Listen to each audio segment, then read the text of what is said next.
नमस्कार मित्रों, मासिक राशिफल कार्यक्रम में आप सबका स्वागत है। आज इस वीडियो के पार्ट 2 में मैं आपको बाकी की बची जो 6 राशियां हैं, तुला राशि, वृश्चिक राशि, धनु राशि, मकर राशि, कुंभ राशि एवं मीन राशि पर नवंबर का मासिक राशिफल कैसा रहने वाला है उसकी संपूर्ण जानकारी दूंगा। मित्रों, कुंभ राशि वालों के लिए मैंने एक अलग से डेडिकेटेड वीडियो पहले से बना दी है, तो आप जो कुंभ राशि के जातक हैं वो चाहें तो जाकर वीडियो सेक्शन में अपना नवंबर का मासिक राशिफल विस्तृत रूप से देख सकते हैं। तो आज उनको मैं एक बार पुनः संक्षेप में बता दूंगा, लेकिन विस्तृत जानकारी मैं आपको दे चुका हूं, तो आप वीडियो देख सकते हैं। मित्रों, जो नवंबर में ग्रहों की स्थिति रहने वाली है या जो भी राशि परिवर्तन होने वाला, उसकी संपूर्ण जानकारी मैंने वीडियो के पार्ट 1 में दे दी थी, तो उसको पुनः दोहराकर समय व्यर्थ नहीं करेंगे। जिनको भी आप में से वो जानकारी चाहिए, आप मेरे वीडियो सेक्शन के पार्ट 1 में जाइए इस वीडियो के, और नवंबर मासिक राशिफल की जो शुरुआत के जो मिनट हैं उसमें आप जाकर उसको जानकारी प्राप्त कर सकते हैं। तो आज इस वीडियो के पार्ट 2 में सबसे पहले आपको अब राशियों की जानकारी देते हैं, और राशियों में सबसे पहले तुला राशि की बात करते हैं। मित्रों, तुला राशि वालों के लिए ये महीना मिला जुला कह सकते हैं, बहुत अच्छा भी नहीं ना बहुत खराब है। उसमें सबसे पहले आपको बृहस्पति की स्थिति समझाते हैं। बृहस्पति आपके अष्टम भाव में गोचर कर रहे हैं, तीसरे भाव के स्वामी और छठे भाव के स्वामी का अष्टम में उनका गोचर जो चल रहा है, साथ ही यहाँ पर वो वक्री भी हैं। देखिए, अष्टम में जब बृहस्पति गोचर कर रहे हैं तो कहीं ना कहीं अभी भी आपको ये भी 4 फरवरी तक यहाँ पर वक्री रहेंगे, और आपके लिए शनि भी 15 नवंबर तक वक्री अवस्था में चल रहे हैं, चतुर्थेश और पंचमेश होकर पंचम भाव में। तो यहाँ पर जो बृहस्पति की स्थिति है, वक्री है, आपको कुछ ना कुछ स्वास्थ्य संबंधी समस्या हो सकती है। साथ ही जिनकी कुंडली में स्थिति है गोचरवश, तो उनको विशेष सावधानी बरतनी चाहिए। किडनी, लीवर, साथ ही पाचन में आपकी समस्या आ सकती है, पेट वगैरह दर्द, कब्ज वगैरह की शिकायत हो सकती है आपको, वायु विकार की, इसका ध्यान रखिएगा। तो गरिष्ठ भोजन से बचिए, बाहर का भोजन करने से आपको बचना चाहिए। हालांकि बृहस्पति अष्टम में बैठते हैं जब, तो व्यक्ति को आध्यात्मिक बना देते हैं, उसका मन दर्शन, पूजन या ज्योतिष वगैरह या गुप्त विद्याओं जैसे तंत्र मंत्र आदि में उसका मन लगने लगता है। तो ये सब चीजों के लिए जो लोग रुचि रखते हैं इन क्षेत्रों में, उनको फायदा हो सकता है। कोर्ट कचहरी जुड़े हुए मामलों में कुछ समस्या आपको लगातार बनी रहेगी अभी इस महीने भी, और कहीं ना कहीं पारिवारिक मतभेद भी हो सकते हैं, चाहे वो प्रॉपर्टी को लेकर, चाहे किसी कारण को लेकर। और अभी आपको कम से कम 15 नवंबर 2024 तक, जब तक शनि वक्री से मार्गी नहीं हो जाते हैं, क्योंकि आपके वो प्रॉपर्टी हाउस के मालिक बनते हैं, 4th हाउस के, वो पंचम भाव में केंद्र त्रिकोण के राजयोग में है, तो बृहस्पति की वहां पर दृष्टि पड़ रही है, 9वीं दृष्टि, परंतु वहां पर वो नीच दृष्टि बनती मकर राशि पर। साथ ही आपके दशम भाव में नीच राशि में मंगल गोचर कर रहे हैं, कमजोर होकर वो 4th हाउस को देख रहे हैं। अभी 15 नवंबर तक, जब तक शनि जो उस घर के मालिक हैं वो जब तक मार्गी नहीं हो जाते हैं, मजबूत नहीं हो जाते हैं, तब तक आप कृपया किसी भी प्रकार का प्रॉपर्टी आदि में निवेश या खरीद फरोख्त करने से आपको बचना चाहिए। माता के स्वास्थ्य का विशेष ध्यान रखें पूरे महीने, तो आपके लिए बेहतर रहेगा। जनता में आपकी कहीं ना कहीं लोकप्रियता में कुछ कमी आ सकती है, खासतौर पर 15 नवंबर तक, अभी जब तक शनि मार्गी नहीं हो रहा है, तो थोड़ा सा धैर्य आपको रखना पड़ेगा। शुक्र की बात करें, दूसरे भाव में शुक्र का गोचर चल रहा है, तो कहीं ना कहीं लग्नेश होकर धन भाव में है। धन की स्थिति आपके लिए अच्छी रहेगी, खर्च में बढ़ोतरी जरूर होगी, परंतु धन की आवक बनी रहेगी। यही शुक्र 7 नवंबर को आपके तीसरे भाव में चले जाएंगे, वहां से भाग्य स्थान पर दृष्टि डालेंगे।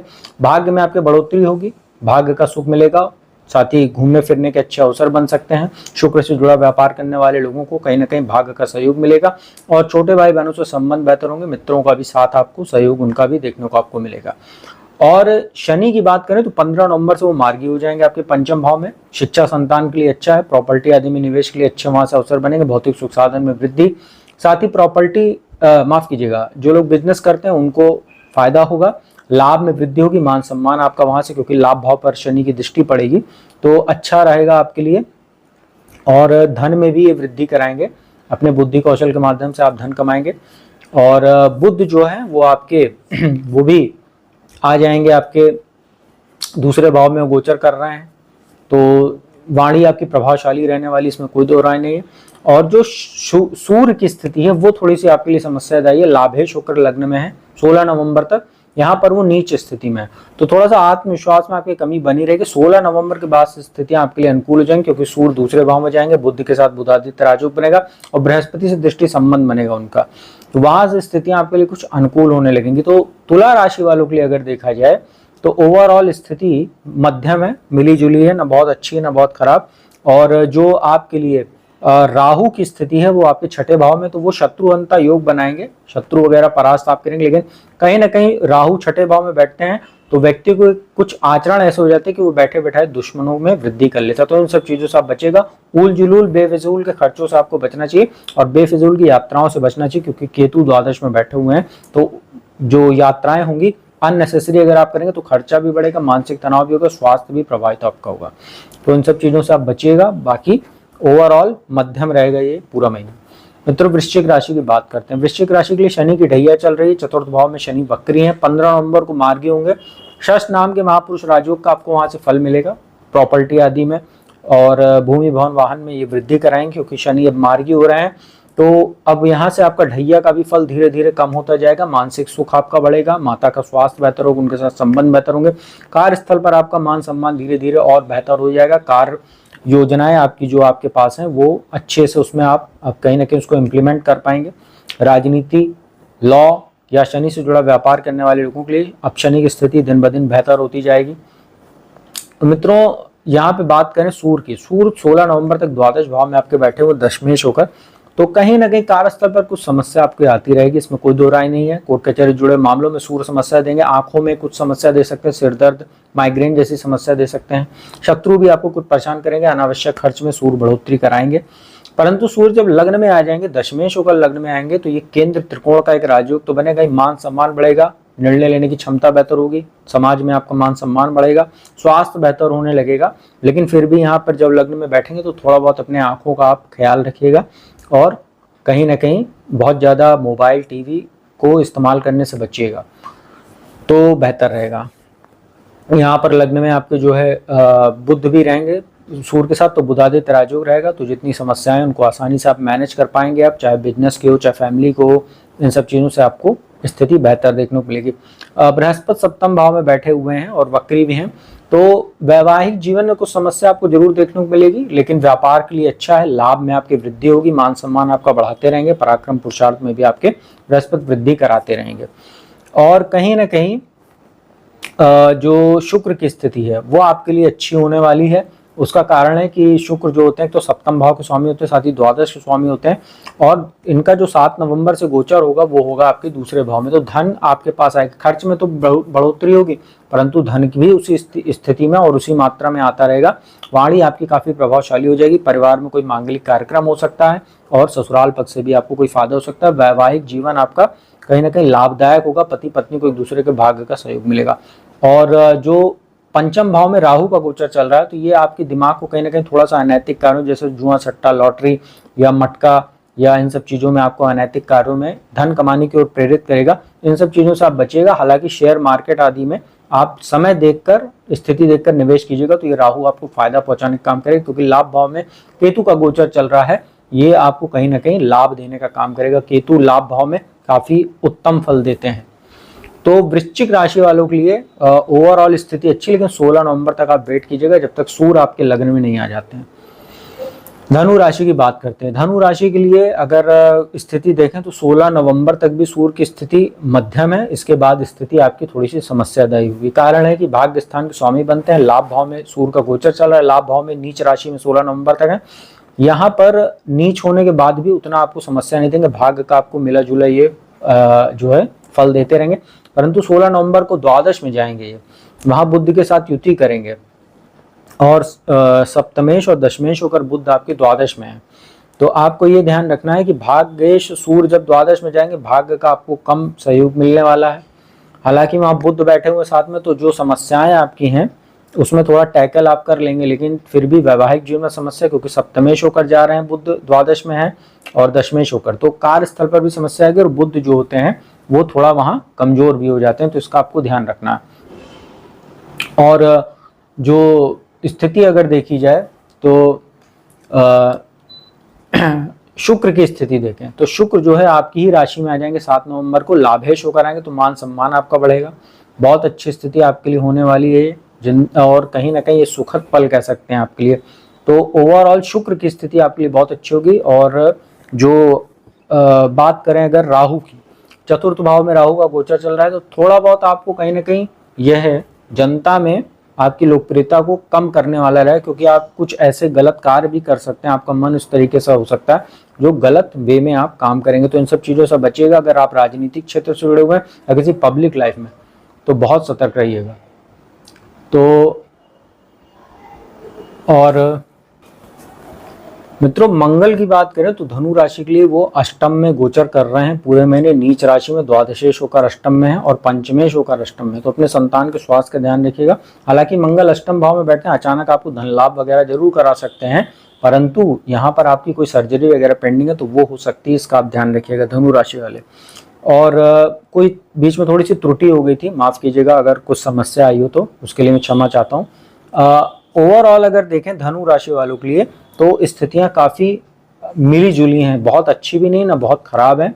और जो शनि हैं वो आपके तीसरे भाव में गोचर कर रहे हैं, वक्री हैं, 15 नवंबर को मार्गी हो जाएंगे। लेकिन अब जो स्थितियां शनि की बन रही है वो आपके लिए थोड़ी सी मानसिक चिंताओं को बढ़ाने वाली रहेगी, क्योंकि शनि अब आपके चतुर्थ भाव में जा रहे हैं और आपको शनि की ढैया 29 मार्च 2025 से स्टार्ट होने वाली। तो ओवरऑल आपके लिए महीना मिला जुला कह सकते हैं, बहुत अच्छा है। मकर राशि की बात करते हैं। आपके ऊपर 7.5 का अंतिम चरण चल रहा है, दूसरे भाव में शनि वक्री चल रहे हैं। थोड़ा वाणी की समस्या आपको है, परिवार में कुछ मतभेद है, पैतृक संपत्ति जुड़े मामलों में समस्या आ रही कहीं ना कहीं, और कमर से लेकर पैर तक के हिस्सों में कुछ आपको चोट चपेट जैसी संभावनाएं बन रही है, दर्द वगैरह की शिकायत रहती होगी, नसों में खिंचाव वगैरह की। प्रॉपर्टी में निवेश करने के लिए भी स्थिति अच्छी अनुकूल नहीं बनी हुई है। 15 नवंबर के बाद से स्थितियां बेहतर होने लगेंगी धीरे धीरे, क्योंकि अब 7.5 आपकी खत्म होने वाली है। शनि आपके तीसरे भाव में गति कर रहे हैं, जो 15 नवंबर के बाद से जो मार्गी होने वाले हैं, अब तीसरे भाव में आपके धीरे धीरे वो फल देना शुरू करेंगे। तो भाग्य का सहयोग आपको मिलने लगेगा। बुद्धि आपकी जो कहीं ना कहीं थोड़ी सी डाउन हो गई थी, कोई डिसीजन नहीं ले पा रहे थे या आत्मविश्वास में कमी थी, उसमें शनि बेहतरी लाएंगे। और ओवरऑल शनि की स्थिति आपके लिए अब धीरे धीरे बेहतर होगी, लेकिन 15 नवंबर तक आपको थोड़ा सा वेट करना पड़ेगा। इसके बाद बात करते हैं सूर्य की। सूर्य जो है वो आपके लिए समस्यादायी है थोड़ा। अष्टम भाव के स्वामी बनते, दशम भाव में नीच के हैं वो, तो कार्यस्थल पर समस्या दे रहे हैं। थोड़ा बहुत लैक ऑफ कॉन्फिडेंस की समस्या आपको देखने को मिल रही है। पिता के स्वास्थ्य में उनके साथ मतभेद को लेकर कुछ चिंताएं भी हैं आपको। और इसके बाद वो लाभ भाव में जाएंगे, ये स्थिति आपके लिए बेहतर हो जाएगी, मान सम्मान बढ़ेगा। एकादश भाव में गोचर बहुत अच्छा होता है और बढ़िया रहेगा। वहाँ से संतान के भी कहीं ना कहीं शिक्षा में तरक्की होगी, उसको कैरियर में बढ़ोतरी देखने को मिलेगी, आपको फायदा होगा। और शुक्र की बात करें तो शुक्र बहुत अच्छी स्थिति में 7 नवंबर तक है। इसके बाद वो द्वादश में आ जाएंगे धनु राशि में, और पंचम भाव के स्वामी और दशम भाव के स्वामी को द्वादश में आएंगे। कार्यस्थल पर थोड़ा सतर्क रहिएगा, कोई एलिगेशन वगैरह आपके खिलाफ लग सकता है। हालांकि द्वादश में शुक्र बैठते हैं तो धन संबंधी फायदा आपको देंगे और घूमने फिरने पर आपका खर्चा ज़्यादा होगा, परंतु धन की स्थिति भी बेहतर रहेगी।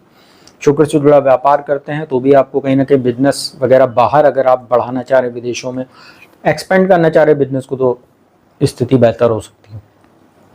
और यहाँ पर राहु की बात करें, तीसरे भाव में राहु का गोचर चल रहा है, बहुत अच्छा है। विल पावर आपकी स्ट्रांग है, कहीं ना कहीं आपको घूमने फिरने का भी ये मौका देंगे। और भाग्य में कहीं ना कहीं कुछ समस्या अगर आपको लगातार आ रही है तो वो उपाय के माध्यम से आप हर शनिवार को पीपल के वृक्ष नीचे जाकर संध्या काल में सरसों तेल का दीपक जलाएं, हनुमान चालीसा वगैरह का पाठ करें, क्योंकि 7.5 आपको अंतिम चरण चल रहा है।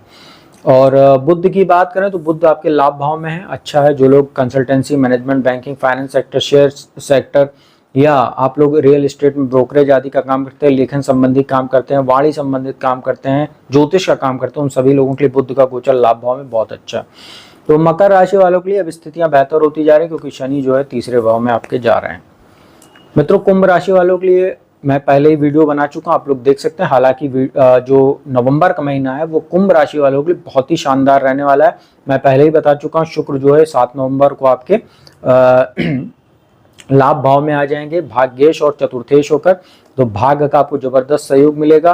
पंचम भाव में बृहस्पति से उनका दृष्टि संबंध, माफ कीजिएगा, राशि परिवर्तन राजयोग बन रहा है, क्योंकि चतुर्थ भाव में वृषभ राशि में शुक्र की राशि में बृहस्पति है, और 7 नवंबर से शुक्र बृहस्पति की, तो राशि परिवर्तन राजयोग ये जो है मान सम्मान, भौतिक सुख साधन में वृद्धि, बहुत अच्छी आपकी स्थिति बना देगा। शनि 15 नवंबर से जो है मार्गी हो जाएंगे। लग्न में शश नाम का महापुरुष राजयोग आपको और अच्छी स्थिति में आ जाएगा, मान सम्मान बढ़ाएगा, व्यापार में सफलता देगा, आपके वैवाहिक जीवन को बेहतर करेगा और कार्यस्थल पर समस्याओं को दूर करेगा। और सूर्य जो है वो दशम भाव में आ जाएंगे 16 नवंबर से, नीच राशि में है भाग्य स्थान में। 16 नवंबर तक थोड़ा भाग्य में कमी, लेकिन इसके बाद से स्थितियां अच्छी। सरकारी नौकरी करने वाले लोगों की पद प्रतिष्ठा में वृद्धि, जो छात्र परीक्षा की तैयारी कर रहे हैं उनको प्रतियोगी परीक्षाओं में सफलता मिलेगी। तो आपके लिए अगर देखें, और राहु की स्थिति थोड़ी सी दूसरे भाव में, तो वाणी का थोड़ा सा ध्यान से आप इस्तेमाल किया कीजिए। और केतु अष्टम में है तो ये थोड़ा स्वास्थ्य संबंधी समस्या आपको हो सकती है, जैसे पाइल्स वगैरह की समस्या हो सकती है, या कहीं ना कहीं गुप्तांगों में समस्या हो सकती है। इन सब चीज़ों से आप बचेगा। और जो छठे भाव में राहु का गोचर माफ कीजिएगा मंगल का गोचर चल रहा है, ये थोड़ा सा आपको गुस्सा वगैरह बढ़ाने वाला रहेगा, क्योंकि लग्न पर दृष्टि रहेगी। बैठे बैठे आप शत्रुओं में वृद्धि कर लेंगे। इन सब चीज़ों से आप बचेगा, नहीं तो आप किसी लीगल कॉम्प्लिकेशन में फंस जाएंगे, क्योंकि मंगल की दृष्टि द्वादश पर है। तो ओवरऑल आपके लिए महीना बहुत अच्छा है, बस आप अपने व्यवहार पर संयम रखिएगा तो महीना और अच्छा रहेगा। अंतिम राशि मीन की बात करते हैं। आपके लिए 7.5 का अंतिम चरण माफ कीजिएगा प्रथम चरण चल रहा है, द्वादश में शनि है। तो स्थितियां आपके लिए बहुत अच्छी नहीं है, क्योंकि इसके बाद जो शनि का गोचर होने वाला 29 मार्च 2025 वो आपके लग्न में ही होगा। तो यहाँ पर अभी आपको कोर्ट कचहरी जुड़े मामलों में समस्याएं देते रहेंगे। 15 नवंबर को जब मार्गी हो जाएंगे, और शत्रुओं में वृद्धि लगातार कर रहे हैं, कर्जा वगैरह चुकाने में समस्या, बेवजह की चीज़ों पर खर्चा बढ़ रहा है, भाग्य में भी कहीं ना कहीं कमी शनि दिलाने का काम कर रहे हैं। तो आपको हनुमान चालीसा, हनुमानाष्टक, बजरंग बाण का पाठ हर मंगलवार को करते रहना चाहिए, बेहतर आपके लिए स्थिति बनाएगा। इसके बाद बात करते हैं सूर्य की। सूर्य 16 नवंबर तक बहुत समस्या दे रहे हैं आपको, अष्टम भाव में है। सिर दर्द, माइग्रेन जैसी समस्या, हड्डियों में दर्द, आंखों में समस्या, दुर्घटना के योग, ये ऐसी स्थितियां बनाए हुए हैं। पिता का स्वास्थ्य खराब कर रहे हैं, और परिवार में भी मतभेद, वाणी संबंधित दोष आपको दे रहे हैं, क्योंकि दूसरे भाव पर है। परंतु 16 नवंबर को आपके भाग्य स्थान में आ जाएंगे, स्थितियां यहाँ से बेहतर होने लगेंगी। पिता का स्वास्थ्य बेहतर होगा, उनके साथ मतभेद दूर होंगे, आत्मविश्वास में वृद्धि, छोटे भाई बहनों से संबंध बेहतर होगा, मित्रों का सहयोग मिलने लगेगा। उच्च शिक्षा के लिए विदेश जाने वाले छात्रों की स्थितियां बेहतर होने लगेंगी, क्योंकि बुध भी यहाँ बैठेंगे। तो जो लोग MBA वगैरह करना चाह रहे हैं, या बैंकिंग सेक्टर से, इंश्योरेंस, मैनेजमेंट, फाइनेंस सेक्टर से, शेयर मार्केट सेक्टर से जुड़े हुए पढ़ाई कर रहे हैं, उनको फायदा होगा। साथ ही जो नौकरी वगैरह की तलाश में, उनको भी नौकरी वगैरह आसानी से मिल जाएगी। पंचम भाव में आपके मंगल नीच राशि में गोचर कर रहे हैं, ये स्थितियां अच्छी नहीं है। संतान उत्पत्ति के लिए समय कतई अच्छा नहीं है। अभी 21 जनवरी 2025 तक स्थितियां आपके अनुकूल नहीं है, क्योंकि द्वादश भाव पर शनि पर मंगल की दृष्टि पड़ रही है, और लग्न में आपके राहु बैठ के पंचम दृष्टि मंगल पर वापस डाल देती है। स्थितियां संतान उत्पत्ति के लिए कतई अच्छी नहीं। साथ ही जिनके संतान है, उसके एक्सीडेंट वगैरह के योग, या उसको स्वास्थ्य संबंधी समस्या, उसके कैरियर में, उसके शिक्षा में बाधा लगातार देखने को मिलेगी। इन सब चीज़ों के लिए आप हनुमान जी की ही पूजा उपासना कीजिए, तो आपके लिए बेहतर रहेगा। और बृहस्पति की बात कर लेते हैं। तीसरे भाव में बृहस्पति है, तो संतान माफ कीजिएगा वैवाहिक जीवन को ये ठीक ठाक बनाए रखेंगे। भाग्य में भी कहीं ना कहीं जो अवरोध शनि पैदा कर, उसमें ये थोड़ी सी वृद्धि करते रहेंगे, और लाभ आपको देते रहेंगे। पराक्रम पुरुषार्थ आपका जो आप करेंगे, हार्डवर्क आपको ज़्यादा करना पड़ेगा, मेहनत दुगनी करनी पड़ेगी, तभी आपको फल मिलेगा। क्योंकि 7.5 में स्थितियाँ थोड़ी सी बदल जाती हैं, जितना आप मेहनत करेंगे उतना अपेक्षित फल नहीं मिलता, इसलिए आपको मेहनत दुगनी तिगनी करनी पड़ेगी, तभी जाके आप अपेक्षित फल प्राप्त कर सकें। तो मित्रों, यह था जो बाकी की बची 6 राशियां, उनके लिए नवंबर का महीना कैसा रहेगा उसकी मैंने जानकारी दी। अगर वीडियो आपको अच्छी लगी उसको लाइक कीजिए, कमेंट कीजिए, ज़्यादा से ज़्यादा शेयर कीजिए। जिसको कुंडली विश्लेषण कराना हो तो नंबर डिस्क्रिप्शन स्क्रीन पर उपलब्ध है, उस पर संपर्क कीजिए, अपॉइंटमेंट लीजिए, कुंडली विश्लेषण का लाभ देश दुनिया के किसी भी कोने से प्राप्त कीजिए। तो अब मैं अपने वाणी को विराम देता हूँ। आने वाले वीडियोज़ में आपको किसी नए विषय के साथ जल्दी मिलूंगा, तब तक के लिए ओम नमः शिवाय।